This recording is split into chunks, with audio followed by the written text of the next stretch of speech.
Russian warships और कई nuclear submarine America से केवल 150 किलोमीटर दूर पर एक ही ऑर्डर को वेट कर रहे हैं, जिसमें फिटेड है दुनिया का सबसे एडवांस हाइपरसोनिक मिसाइल जिरकन, जो बेहद ही कम समय के अंदर न्यूयॉर्क और वाशिंगटन जैसे बड़े शहरों को अपना निशाना बना सकता है। और दूसरी तरफ अमेरिकन डिस्ट्रॉयर्स रशियन शिप्स के सामने लगातार तैनात किए जा रहे हैं। वहीं क्यूबा और हवाना में रशिया लगातार अपने वार मशीन्स को डिप्लॉय कर रहा है और ये सब एक ही तरफ इशारा कर रहे हैं, एक गलती और तीसरा विश्व युद्ध का शुरुआत। ऐसा पहली बार हो रहा है जहां अब लगातार रशियन फाइटर जेट्स नाटो के देशों के ऊपर उड़ रहे हैं। लेकिन दोस्तों, आखिरकार ये वार क्यों रशिया यूक्रेन से अब रशियन अलाइज और यूएसए अलाइज के तरफ शिफ्ट होता दिख रहा है? सबसे पहला जो वजह है वो है यूक्रेन को अमेरिकी वेपन्स का सप्लाई बढ़ा देना और अमेरिका से खुला छूट मिलना, जिसमें रशियन सिटीज पर यूक्रेन हेवी बॉम्बिंग कर सके। देखें तो ये युद्ध पहले से ही अमेरिका और रशिया ही लड़ रहे हैं, सिर्फ अंतर है तो यूक्रेन के जमीन का और यूक्रेन के सैनिकों का। लेकिन पूरी तरह से ये वार अमेरिकन फंडेड है। दूसरा वजह है यूक्रेन की ओर से लगातार ड्रोन अटैक्स,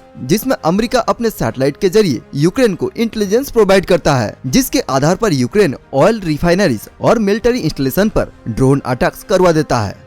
अब देखें तो रशिया बेलारूस के साथ न्यूक्लियर अटैक ड्रिल कंडक्ट कर रहा है, जिससे आने वाले दिनों में रशिया एक टैक्टिकल वेपन यूक्रेन में गिराने का आशंका बढ़ जाता है, जिसके रिएक्शन में अगर अमेरिका निकलता है तो उसे काउंटर करने के लिए अमेरिका के पास के समंदर में काजान क्लास न्यूक्लियर सबमरीन तैर रहे हैं।